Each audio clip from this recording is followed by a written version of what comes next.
Yeah. A friend of Danna and mine in common, semiconductor, top Fortune leadership and team development coach. He goes on and on. And whenever he's in Orlando, he comes and speaks for me. But you've got an event coming up with you. Yeah, in fact, if you, in your text messages, okay, in your text messenger on your phone, okay, if you type in LES to 64600, if you do that now, it will bring up the electronic Easy card that has all the information for this leadership symposium. Now the one that's, it's LES. S as in Sam? Yes, Leadership Empowerment Symposium, LES, at 64600. You're going to go in, 64600 is the number, and then type in LES as the message. Isn't that event, I think I got a message on it, but is that in Miami? That one's in West Palm at Kaiser, but we're going to have the same event here September 20th. So you're at Nova Southeastern University, okay? But this will give you all the information. You just change the date and the location. Same price, everything. There's 10 speakers. Hugh and I have been working together for about 2 years now. We actually have a nonprofit leadership or empowerment program. It's a 12-month program that we work with nonprofits to help them build the foundation for growth for their nonprofits, okay, which includes fundraising, everything, okay? So let me know if you have any problems with that. But following Elizabeth here, I'm not one to tell my story too often, but the story does have a purpose here, because as we move into our PowerPoint, and you'll probably want to bring that up, Don. Yeah, what's his name? So as we get ready to start this, Marketatomy, it's marketing anatomy, okay? Marketing, so market anatomy, or atomy, A-T-O-M-Y. That is my company. That company was born out of a near tragic accident that I had down in Brazil.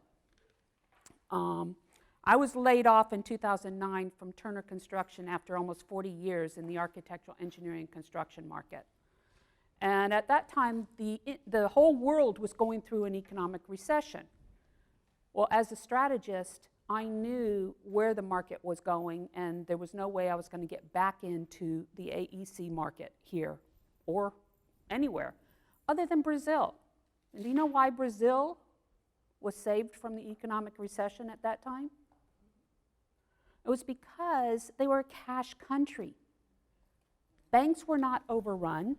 They were not, over-leveraged. They had just won both the FIFA Game Awards for 2014, which is the World Cup, and they had just won the Olympic Awards for 2016, the Summer Olympics. So coming from the industry I was coming from, I saw that as an opportunity to move into Brazil and create a business model where I could create my own job, which I did. And successfully at that. I did very well 2009 until August of 2012.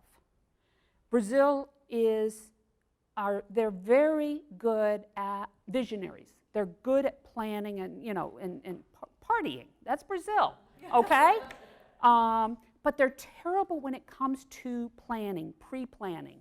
They had the 2007 Pan Am Games. They had built all these massive facilities, and then after the games, they just sat, okay, and got overgrown. Well, with these games coming on, the Summer Olympics and the FIFA Games, we were trying to introduce new methods, new systems and everything into Brazil so that they didn't have this problem. And we were doing really well. Thing is that Brazil has a serious traffic issue, all right? They are the number 3 consumer of automobiles, but they're landlocked. And so what would normally take 10 minutes to drive would take 2 hours sometime. And so what they did was they decided they were going to introduce a rapid bus system into the Copacabana, Rio area. All right, kind of like our downtown bus system, where we can bypass different bus stops and things like that have their own dedicated lanes. But in Brazil, they didn't have dedicated lanes. They were on the outside lanes in heavily pedestrianed areas, all right, like Copacabana, Rio, Ipanema, and going up to 45 miles an hour. And it just so happens my driver had dropped me off. I was crossing the street to my apartment, and one of these buses ran a yellow light on a blind curve, and before I knew it, he was right on top of me, going 45 miles an hour. So what happened was, the last thing I remember was seeing the headlamp of the bus. All right, and in my mind, I knew there was no way I was going to be able to avoid it. I couldn't go forward, I couldn't go back. And that's the last thing I remember. I remember accepting the fact, and I had already made peace with it. I knew this was it, you know. Next thing I remember is waking up in the ambulance thinking, God, this is a terrible dream. You know, what is this? I honestly thought I was having a dream. And the next thing I know, I'm being wheeled into the trauma unit down in Brazil, and understand, Brazil, as much as they don't want to admit it, they're still a third world country down there.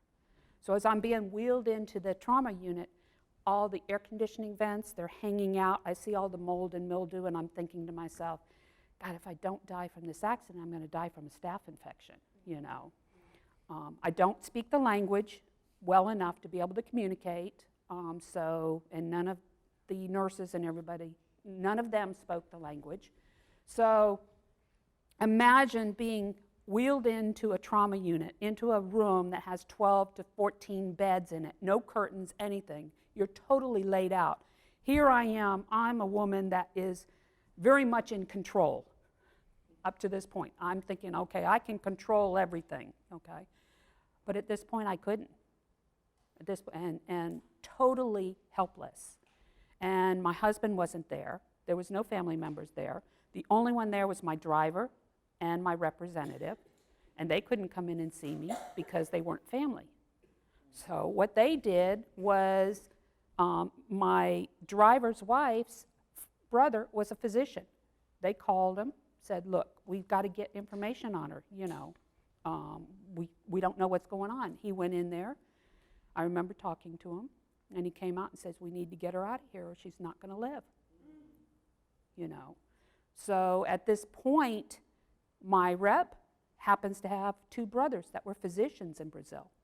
And it was only because of those connections that within 4 hours they had me out of the trauma unit into a private hospital, okay? If they didn't, I don't know what would have happened. I had 7 broken ribs, a collapsed lung, this arm was completely crushed, a lacerated liver, this is the side the bus hit me on. It threw me, like I was drunk, I just let myself go, threw me 2 blown eye sockets and a hematoma. So I was down there for about 2 months recuperating, you know. The reason I tell that story, I still have, to this day, I had 3 years of surgeries. They had to take bone from this hip to repair this arm, and I have a full functioning arm. I'm not complaining, you know, it's a blessing to me. And I still have PTSD to this day. When I'm driving down the road, if there's 2 cars on either side of me, I immediately, if I'm looking at the cars, I feel them pull over on me. So I don't look at the cars on the side. But the reason I say this and tell this story, just like Elizabeth, it was a transformational moment for me. It was like a big learning point for me, okay? First of all, knowing that I am one who was always in control, and all of a sudden, pardon my language here, but I had to have somebody wiping my butt for me because I couldn't do anything. Talk about degrading. Talk about, not being able to do anything for yourself and that control completely taken away. Then on top of it all, I've always been a very strong individual, and physically, I knew in my mind, physically, I was going to come back from this. I felt comfortable saying that I was going to do what I needed to. But emotionally, you don't have control over your emotions. When I found out I had the PTSD, that was hard for me to accept. And to this day, to accept the fact that that's something that I have to, be careful of. So when it comes to the emotional side, you don't have those kind of controls, other than you learn how to manage it, okay? So through this is where Marketatomy was born. It actually started before this accident, a couple years before, but once this accident happened, because I'm an entrepreneur, I was the business. And when I get hurt, the business shuts down, okay?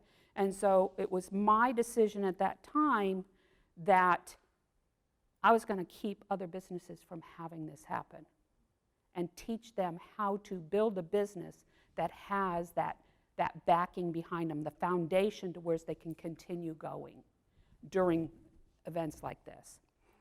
So Marketatomy was born. And what happened was, while I was recuperating after my surgeries, I had a lot of my colleagues that were laid off at the same time I was in 2009.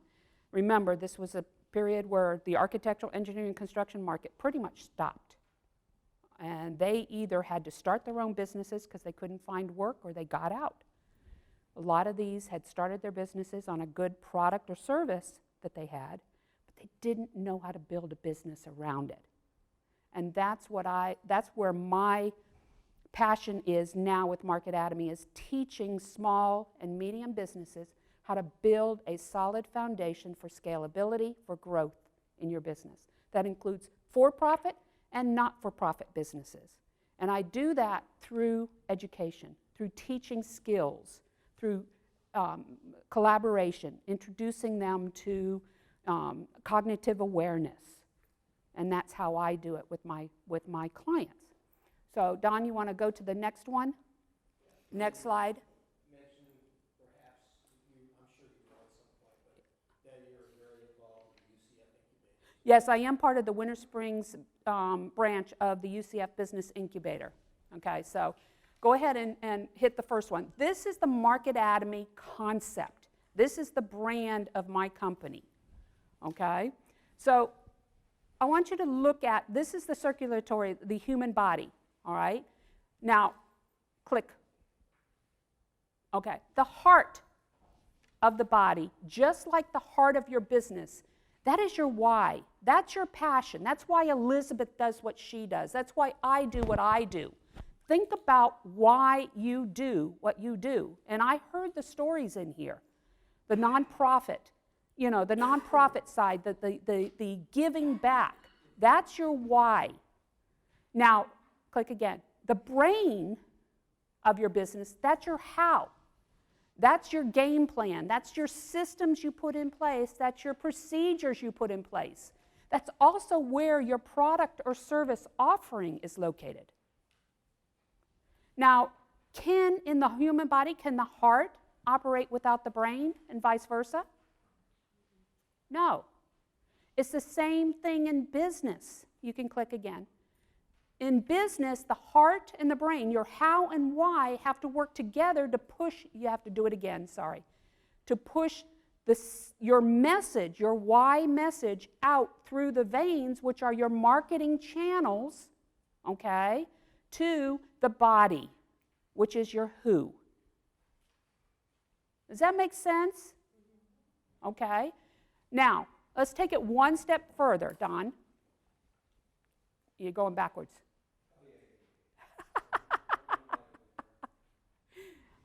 You, as the owner of the business, the founder of the business, you're the soul of the business. So you are the motivator behind the business. Whoever you hire Whoever you partner with, it's you that has to resonate through all your collaborative partners, your staffing, etc. Does that make sense? Okay? What do you think of this?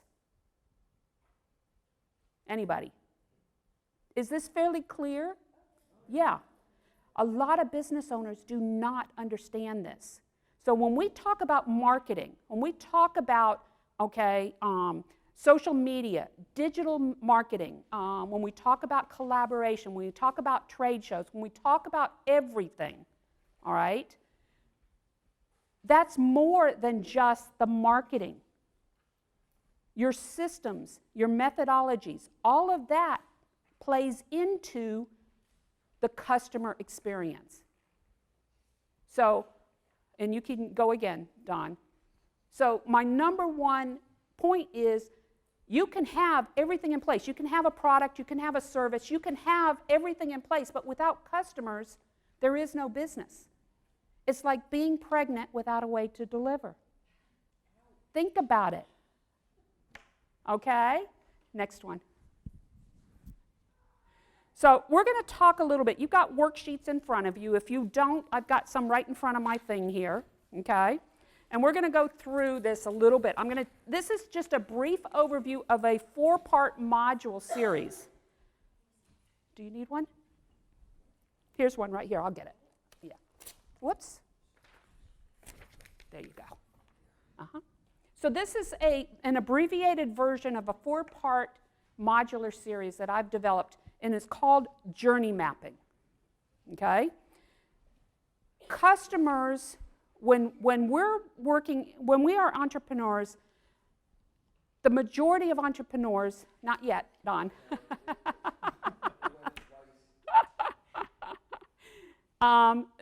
Most business owners, they go into business assuming they know what their customers want, okay? But 9 times out of 10, you're not taking into consideration what those expectations are. And so what journey mapping is what we're doing is we are planning to meet those expectations that the customer is going to want as they go through the journey of working with you and your company. Okay? So you can go on to the next one. Whoops, sorry, did you get it? No. Actually, guys, let's stop right there, okay? So you don't have to do that. All right, take out your phones again. Go to your text message. Okay. Type in 64600. That's the number. And then type in Market Atomy. M-A-R. No space. Your 64600 is the phone number you're using. Market Atomy. Just write Market Atomy. So the phone number is 64600. In the text message, you're going to put Market Atomy. Huh? It autocorrect Market Stony. I know. When I take it off, it says invalid recipient.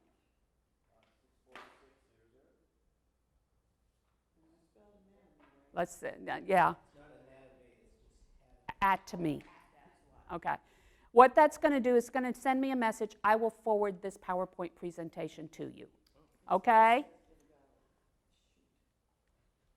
Someone help her. Someone help her with it.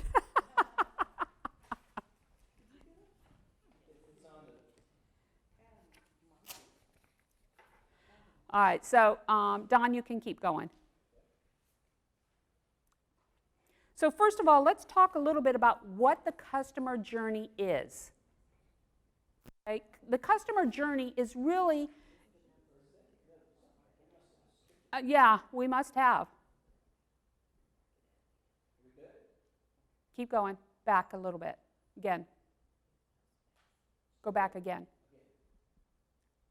Okay, here's where I want to be. Yeah, you kind of skipped a couple of slides. All right, so in your workbooks, okay, we're going to talk a little bit about key ingredients. And when I say key ingredients, okay, what do you think that customers what their expectations are when they're dealing with you. Solve the problem. Yeah? And how do you solve that problem? Yeah, ask them questions. I've given you some examples. Good customer service, they expect that. Okay? What else do they expect?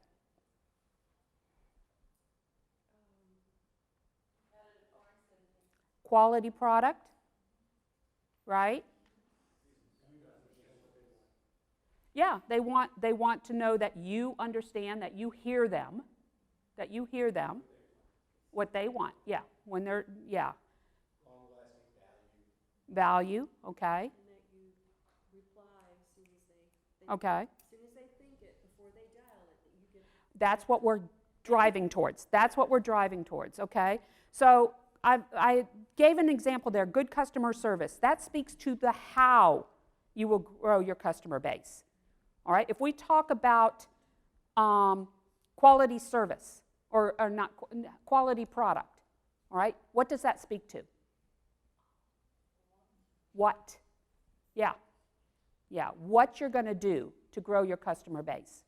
Okay, when we talk about listening to them and understanding them, what is that? That's how. That's how we're going to do it. Does that make sense? So part of this exercise is you to list, according to what your business is, what are the key ingredients that you know your customers are going to want, and understanding whether it's a how, a what, a why, or when. Okay? All right, Don. So now let's just talk a little bit about what the customer journey mapping is. Customer journey mapping does not only take into consideration what is happening on the front end when you're doing your lead generation. It actually, the purpose of customer journey mapping is to create advocates on the back end. Because those advocates ultimately become your sales team. And what better sales team to have than somebody who's already gone through the experience and can speak to it, right? So that's what customer journey mapping is all about. All right, Don? So customer journey mapping, we're just going to go through this real quick. It's the visual depiction of the steps a customer takes in the experience process. That's the journey, okay? The emotional impact of each step, that's the experience. So for instance, keep going, Don. For instance, it's also a planning tool, okay? It's going to show you how the customers react at each touch point, which we will get into further into this. It provides a means for targeted improvements. So as they go through each of your touch points, you're going to see where you're losing them. And that's what a customer journey is all about. Don? So it's also the foundation for developing that experience that they're going to turn around and become advocates and tell other people about. And keep going. I'm so used to doing it myself. So let's talk a little bit about why. What are the company benefits? What are your benefits by putting together a customer journey? First, it's the customer interaction. Okay, you get to know your customers better and understand what their expectations are. It also helps you to identify what are the touch points that your customers are coming in contact with your business. It also puts a process of sequencing together. Step 1, step 2, step 3. What is the customer going through? And it helps you develop that sales perspective. What are their expectations? The biggest thing that a customer journey does is it helps you identify where those gaps are that you're losing them. How many of you get out there and you're doing your lead generation, your networking, and things like that, but then all of a sudden, and you think that you've got a potential lead that could turn into a client, and then all of a sudden you lose them? How many times does that happen? Okay? This is a gap in your journey process. It could be because maybe they were not qualified, maybe they didn't have the funding, So there's a process in there that you haven't taken care of to make sure that you're not losing them.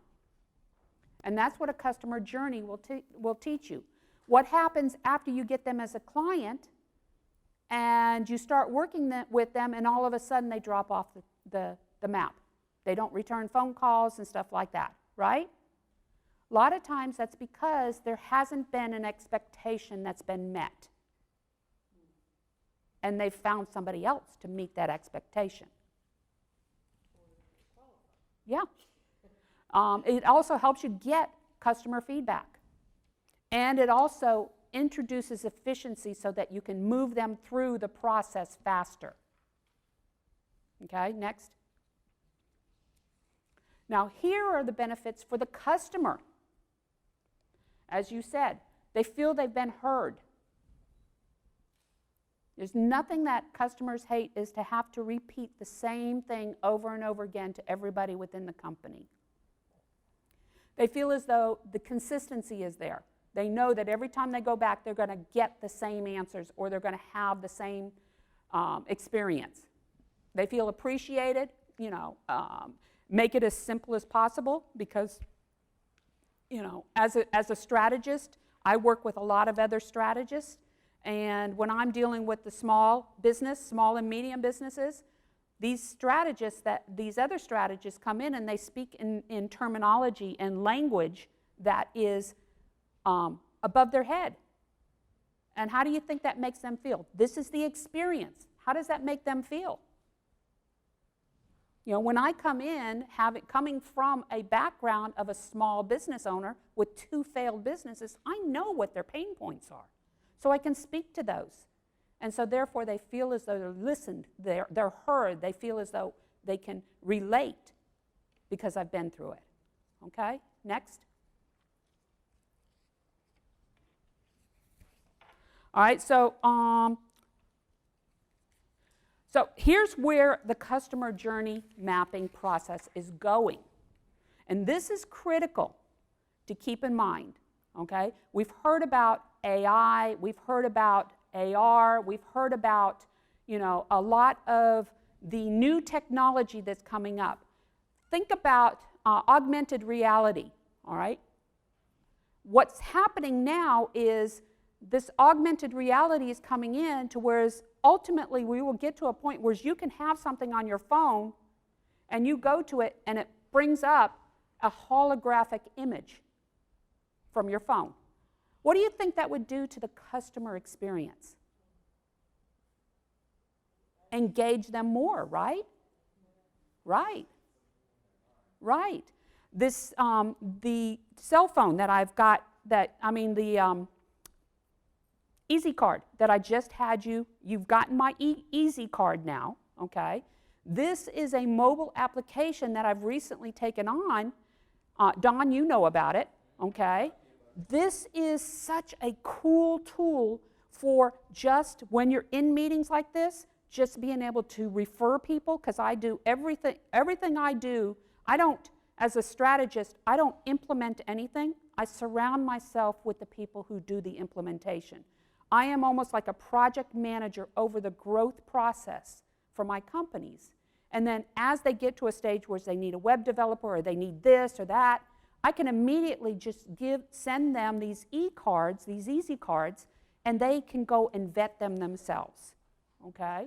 So it's a process that's a simplified process that's making my job a lot easier and also creating a relationship with my partners, my strategic partners, to where they know that when I've sent them somebody, okay, and they match my culture of my company, okay? So keep in mind when you're moving forward with your businesses, the new technology that's coming out, okay? Predictive analytics, data. I am working on an assessment project with the University of Central Florida, okay? And what this is going to be called NEXT, REAP, actually.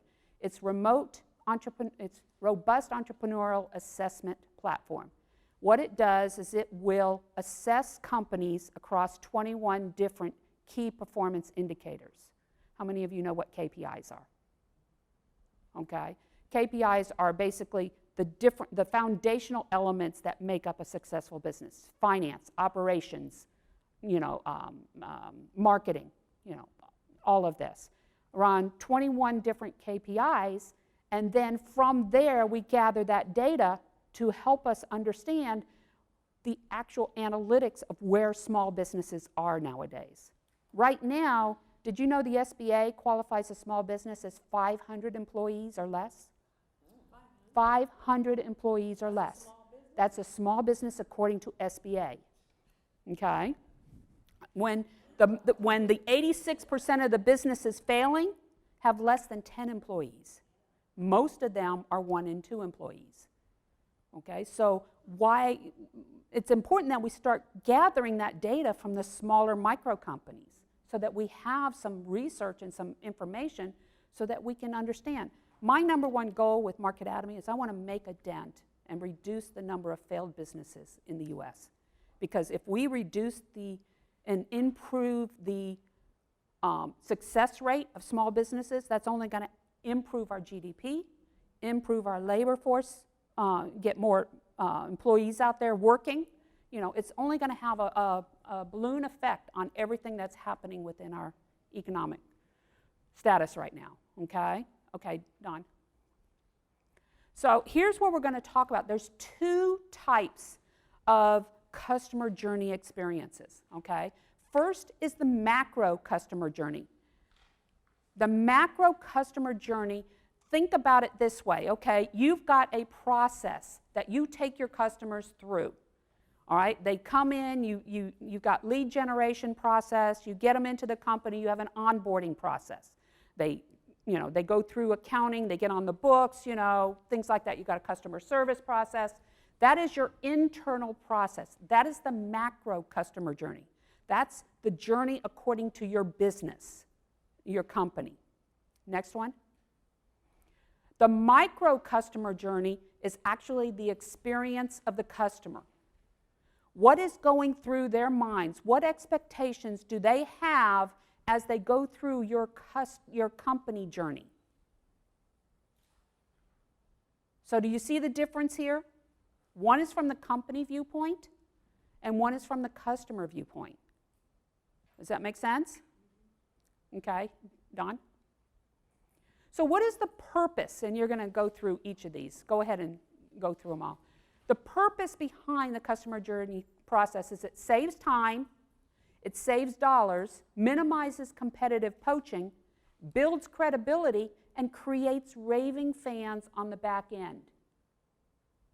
And those raving fans are what's going to bring more and more customers through your door.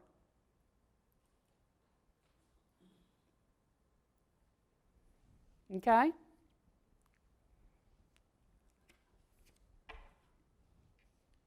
Don? Okay. I'm sending you guys this PowerPoint, so. Mine keeps saying access denied, so that's why. Okay, something, I'll fix it for you. We'll get it. Okay, I have another way you can do it. Did everybody else have access denied on theirs? No, I was even looking at it too, it made no sense. I was doing it Okay, all right. twice. Okay, so there's 7 steps to building a tribe or advocates, all right? And these include, you can go ahead and actually, you know what it is, Don? Yeah. It's because I don't have my script with me. Yeah. I don't have my script with me because it's in front of Don.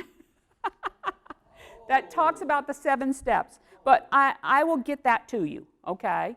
So let's talk about, no, actually, we're going through each one. Sorry. So the first one is find that sweet spot, okay? Keep going. Nope, back. Yeah. So the first step is to find the sweet spot. Keep going. You're going backwards, Don. Use your down arrow. Yeah, use your down arrow.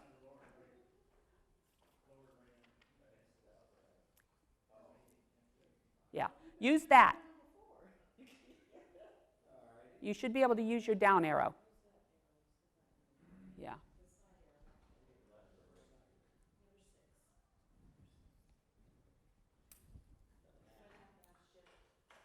Well, that's PCs for you. There you go. Okay. So the sweet spot is where your goals, your company goals, and your customers align.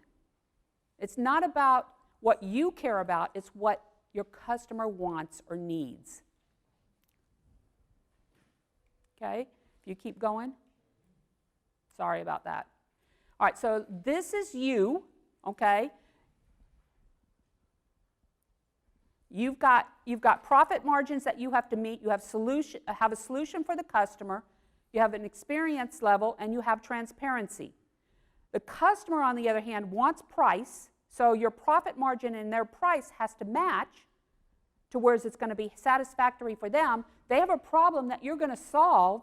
They have a need that you have the experience for, and also they expect trust, and you provide transparency.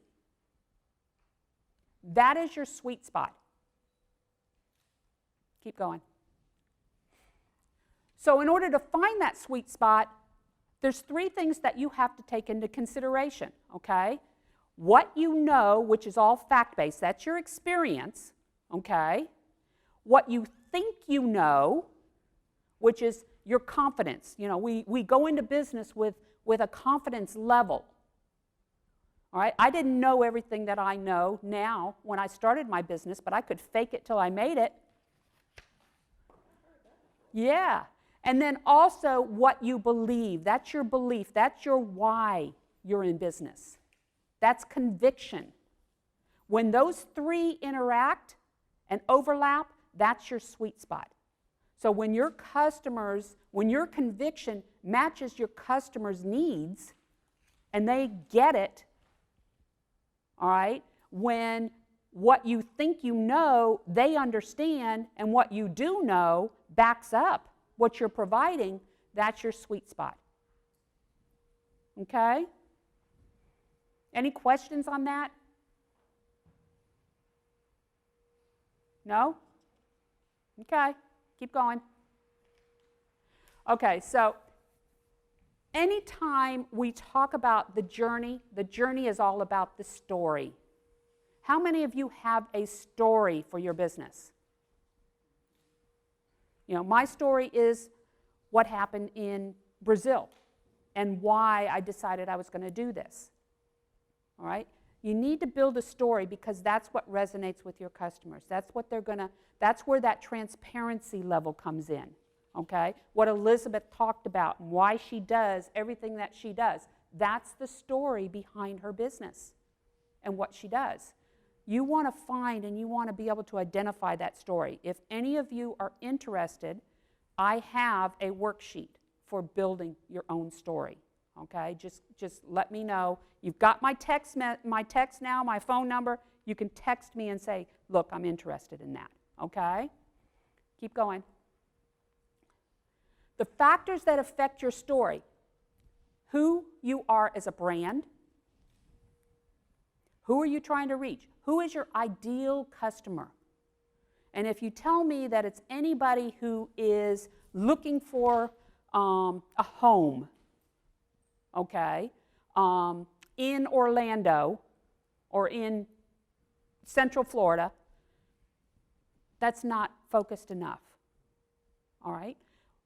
If it's anybody who is relocating to the Orlando area, say in the highly technical R&D side of things or in the simulation side, and they're relocating to Orlando and they're going to be looking for a home before they can get here that has great schools and things like that in a certain age group, now that's focused. Okay? How many of you have seen the Where's Waldo puzzles? Okay?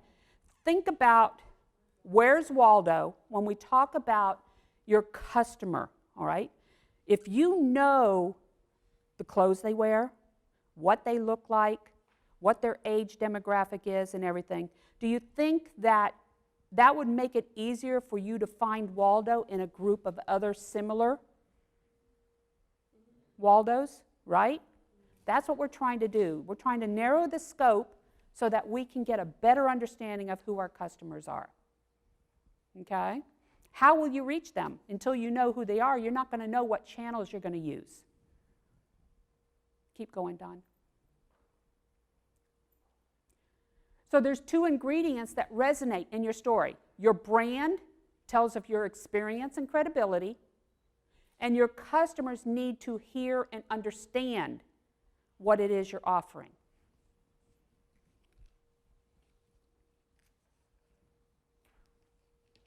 And please, ask questions if you have any.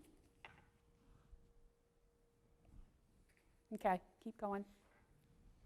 So this is where, when I was talking about touch points, this is step number 3. How many of you know what touch points are? You know now with this, but how many of you have not heard of the term touch points before? You never heard of it?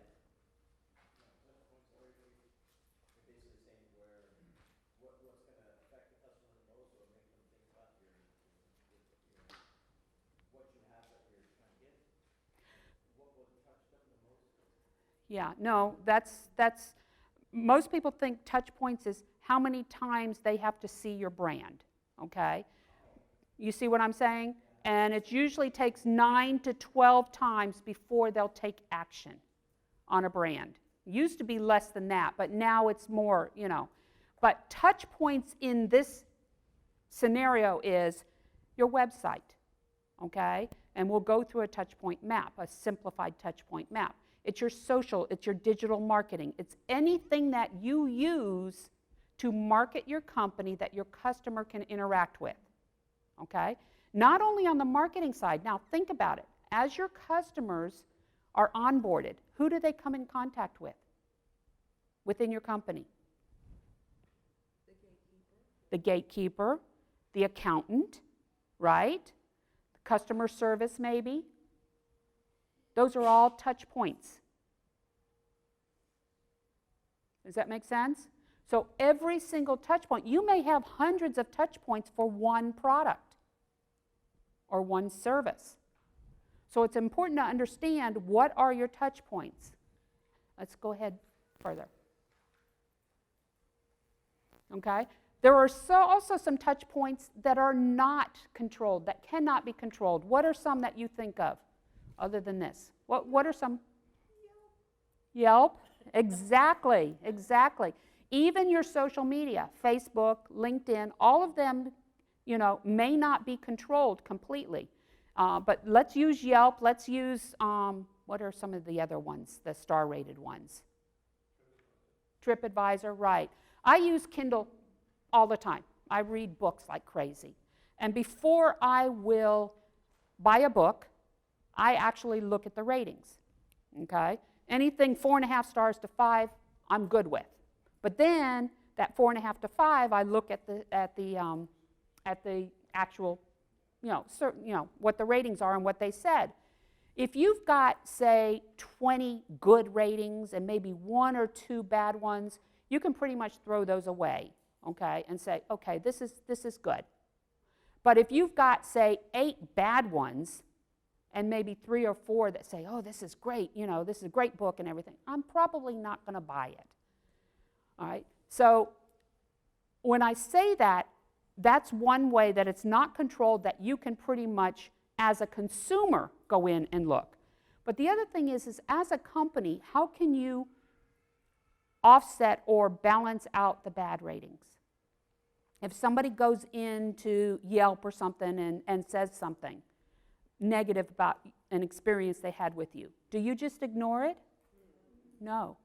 Go back, you apologize and say, sorry this happened, you know, that type deal. At least show that you've reached out and you've at least tried to reconcile, rather than just ignore it.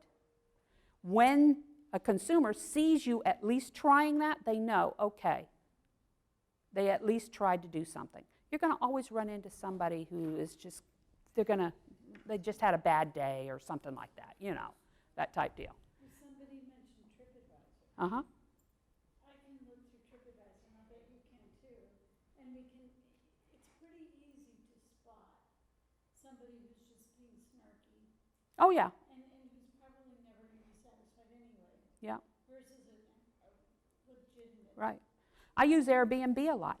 I will always watch and look what the comments are from all the people who've used it, the Airbnbs. And that will determine whether I select that one or not, But there's always going to be some. If they talk about, poor service as far as maybe there's a lot of broken things in there and they had trouble, okay, I'm probably not going to do it because I don't want to get in there and have to worry about lights working or the toilet working or something like that, okay? So these are ones that are not controlled. They could be controlled if an Airbnb if they kept it up, but if they're not, okay? You know, it's a shame. We have, 13 minutes left and 16 slides. See, I'm about a minute a slide. I'm pretty good. Yeah. So there's 3 steps to building touch points, okay? So put yourself in your customer's shoes is step number 1. We're still on step number 4, map touch points. So think of them in their shoes. They have a problem. They're probably asking themselves, is it an immediate problem or potential problem? Does it need to be fixed right now? What will it cost me? Is it going to cost me a lot of money? Or is it something that I'm going to have to save up for? Is it going to be worth it? Step number 2, next on, is visually map out the touch point process. This takes a little bit of time, but there's 2 types of customer engagement processes. As we explained before, the macro, which is the customer journey process, and then the micro, which is the customer experience process. At each one of your touch points that you identify in your journey map, put yourself in your customer's shoes. At that touch point, what are they thinking? What are they expecting? All right, next one.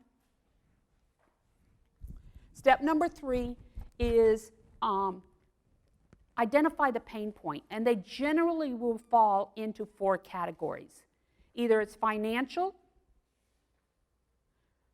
either they're spending too much money and they need to save money, it's productive, either they're wasting too much time and they need to streamline the process, which goes on to the next one, or it's because there's poor communication between the customer and the company. Okay? And then finally, there's one more step. Step 6 is creating a solution. This is what we call moments of delight. And how do you do that? There's several ways, depending on what your customer, what your company and what your product or service is, but timely delivery. All right, when you say you're going to deliver something, deliver it and deliver it on time. All right? If you can't, make sure you let them know with plenty of time. Listen to what they need. It's not all about you. But also pay attention to what's being said, written, or gossiped about. Because that's early indication that you're not meeting their needs. Give them what they need. They may say that they want this, but your expertise will dictate whether it's going to be worth their money. And don't be afraid to tell them, look, my experience tells me this is what's going to happen. You're going to be wasting your money. I suggest this, okay? Give them more than what they expect. Keep going. I've heard that being said that there's felt needs. Yeah. Then there's the real needs. There's the real needs, right, exactly. And it's your job as the expert to get under and discover the root of what the need is, what's really happening. If they say, for instance, I'll work with clients and they'll come to me, or prospects, and they'll come to me and say, look, my sales department, we're not meeting our goals, we need to come in and we need to do this or we need to do that, okay? And I'll look at them and I'll tell them right up front, say, look, do you really know it's the sales department?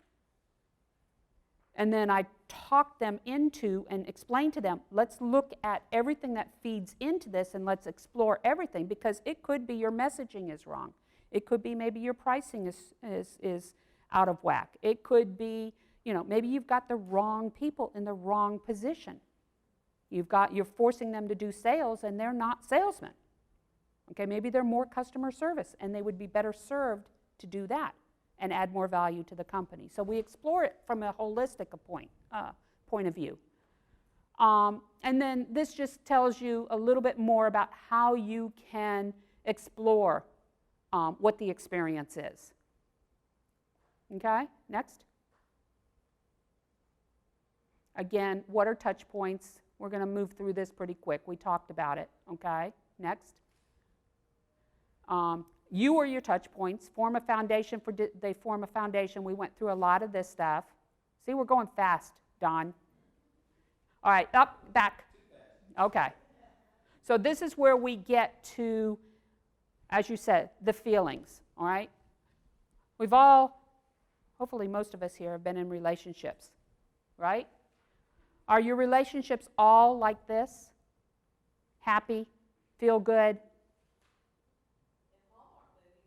Maybe. Well, no, even in the Hallmark movies, they have their ups and downs. Next one. Or are they more like this? Whoops, you missed one. You went backwards. You went backwards. Or are they like this? Okay? That's what customer journey mapping is about. You want to avoid these situations as much as possible. And it's probably just miscommunication. Again, next. So there's 6 action steps that you can take.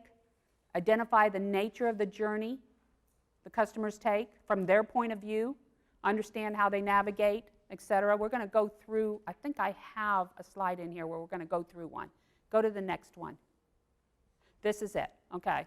I'm going to tell you a little story, okay. I'm an Apple user, everything. I'm sorry. You know, I tried an Android, didn't like it, went back to Apple, okay. There's 3 pet peeves that I hate doing. Stopping by the bank, having to go grocery shopping, and stop for gas. Okay, but there's one more that's been added in the next year, and that's going to the mobile service store. Okay? What happened was I had an iPhone 6 about a year ago and didn't realize it, and my phone didn't realize how far they'd come, okay? And my phone had just stopped the memory, you know, it had just stopped working. Calls were being dropped, everything. And as I said, I don't like taking time out of my day to go to the mobile store. But my company relies on this thing.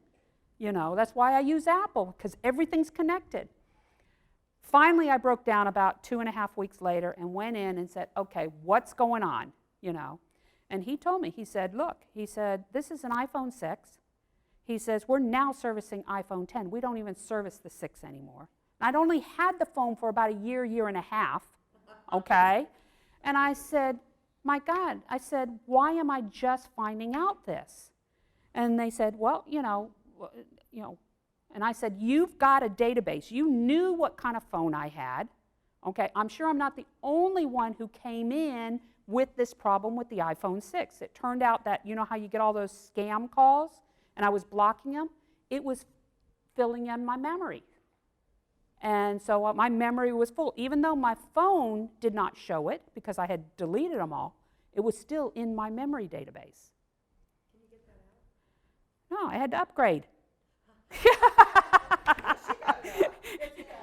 Yeah.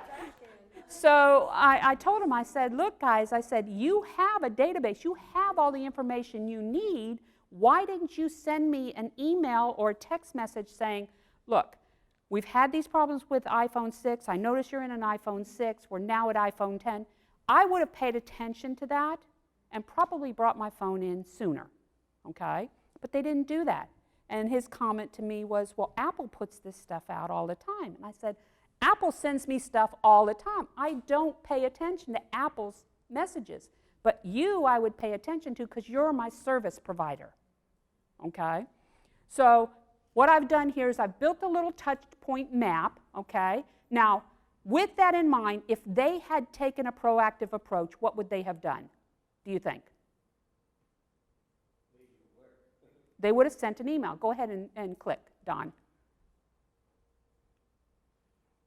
No, just, you're doing through the whole thing. Okay, keep going, that's fine. All right, so in the first category, the first line over there, They would have made me aware by sending me an email. Does that make sense? Okay. Now, with that email, what do you think I would have done?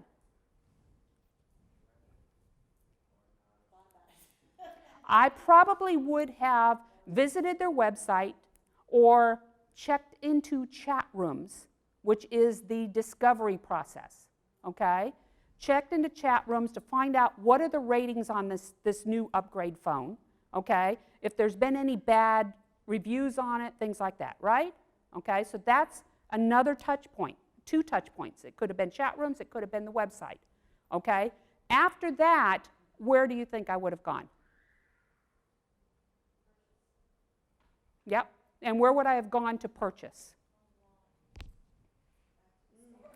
Either back to the store or online, right? You can click again, Don, because it's not gone through everything. So I would have gone in, the discovery process still there under discovery. I would have probably gone in and tried the phone out, okay? Then the purchase, I would have probably purchased, right? And then the next step is use, all right? I've got the phone. What do you think I'm going to be, in my mind, is going on? Let's figure out all the features this phone has, right? How can I make use of all these features on this phone? So I'm going to be testing it out. And do you think that T-Mobile, in this case, could have done something to make that experience more enjoyable? By introducing me and maybe taking me through a trial period of showing me all the features that could be done. They could have even helped me set up my phone, right? And finally, the last step, okay? What do you think the last step is? Whoops, nope, back.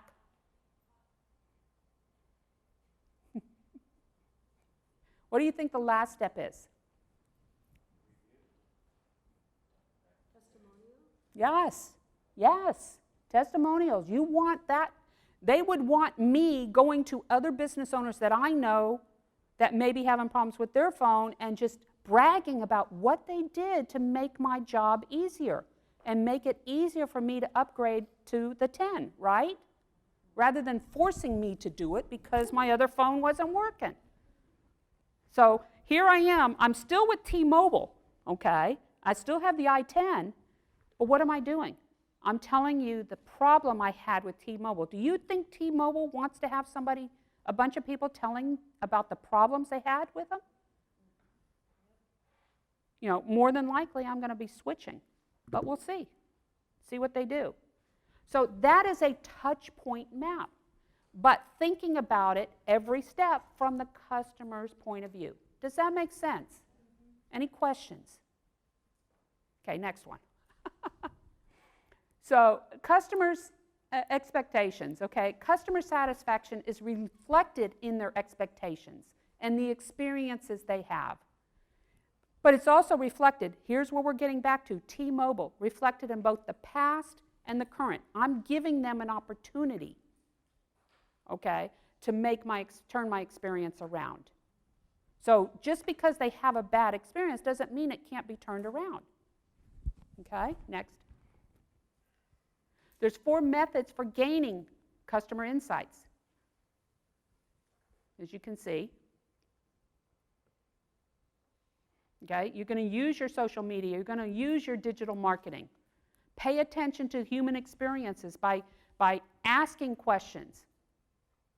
You know, concentrate on, do they need to be educated? In my business, as a strategist, the reason I do a lot of this education and everything is because a lot of small and medium business owners, they don't understand the infrastructure that needs to be in place.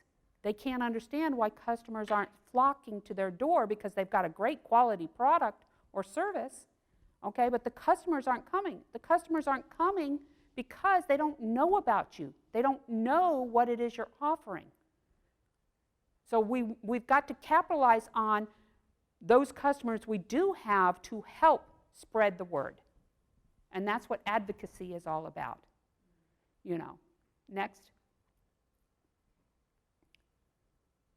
And the customer journey development questions, again, we're just backing up everything I've been saying, okay? Kind of gives you a little bit of information. How do you interact with your customers? Ask these questions. What influence do you have on touch points? How much control do you have over the touch points? What is the role of each touch point? Is it to create awareness? Is it to inform them? Is it to get them to buy? You know, what is the role of each touch point? And how does your interaction with the customers differentiate from your customers? Do a competitive analysis. And you know how you do a competitive analysis? Ask the customers of the competitors. Ask them what it is that they're unhappy with right now. And that's where you create your value. If you can overcome those objections, that's how you're going to create value, because that's your message going out there. Does that make sense? And then who internally is in control? You want to make sure that they're on the same page as you are as the owner of that company. Okay? Keep going. And it's the key here is it does not stop. It has a beginning, but it never stops. It's continuous. Your customer is always, always looking for you to satisfy their expectations. Okay? And that's it, I think.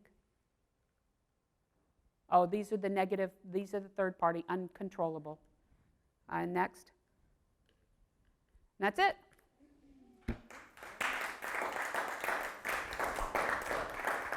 So, questions? Anybody? I'm glad you were able to stay, Elizabeth. Yes, sir. I just have a comment on when you were talking about the ratings. Mm-hmm. Mm-hmm. We used to have a 5-point rating, and there's some school of thought out there that if you're a 5, it's kind of like it's inflated and Yeah. whatever. Well, we've got a 4.7. Yeah. The reason we've got a 4.7, there's 2 reasons. I'll just cover one of them. The other day, we got a comment on there that said they wouldn't recommend this place, that it didn't work and all that stuff. And it was kind of odd on there, and this is why you want to go back and respond to Yeah. every Mm-hmm. one that comes up there, so Mm-hmm. the reader can look at it, they're going past the stars and why. Mm-hmm. This guy had come in about a year ago. Mm-hmm. He waited a full Year to go in and before he respond. made the Yeah. comment. And when he came in with a pain level of 8. Mm-hmm. And he left with a pain level of 1. But he got on the internet and said this didn't work. Mm-hmm. So we got on there and said, you know, sorry about your experience, you know, if we can do anything to get you back in and show you what this will really do. Mm-hmm. Our records indicate this. Yeah. Yeah. So somebody can go back and look at that and say, number 1, at least they responded. Right. 2, they reached out to him to try to correct it. And number 3, where did he get Yeah. facts from here? Yeah. Because, you know, it's kind of like, why did you wait so long Mm-hmm. to do this? Mm-hmm. Yeah, you're always going to have those outliers. Yeah. It's not going to change my rating. Right. But it's going to be, if anybody's really researching, they're going to find out Yeah. the real facts were. I do have an offer for anybody here who's interested. I will come in and sit down with you for 3 hours to help you put a journey map together for one of your products or services. Normally, it's a $500 process, okay, but I'm willing to, cut it in half. So if anybody is interested in that, all right, send me a text message. You've got all my contact information. Hey, you know what, Danna? What? I'm still waiting to meet an unhappy customer. Thank you, Don. I don't think I've had a lot. Usually it's because, again, expectations. They go in with expectations, and even though they've been identified and everything, the only customers that walk away unhappy is because they are looking for miracles. They're not willing to do the work. Yeah. And with me, if you're not willing to do the work, I can't tell you that it's going to be successful. Okay? You've got to be willing to do the work. I'm a sequencer, is what I am. So as a sequencer, I can give you the steps and I can point you to the right people, but I can't do the work for you. You've got to do it. So it's. Just by the PowerPoint, you're a sequencer. I am. But you know, there's not enough sequencers out there. There's not enough people out there that understand the sequence that needs to go into place. Sometimes the sequences do overlap, yes, but there has to be a process, you know, just like in the construction industry, you know. You first lay the foundation, or first you have to do the below grade, which is your plumbing and your electrical, and get all that taken care of. Then you lay down the foundation. You can't start building the house until the foundation is done and the permitting's done. So there's a sequence of events that happen in construction. It's the same thing with business. And all along the way, there have to be. Checkpoints. Yeah, checkpoints. Yeah. And I think that's a challenge. Yeah, that monitoring is critical. Yeah. Full circle to. Yeah. You have to look at it again. Yep. That monitoring is critical. So, any other questions? Thank you guys for staying and listening. I know it's a long day. It's a long day.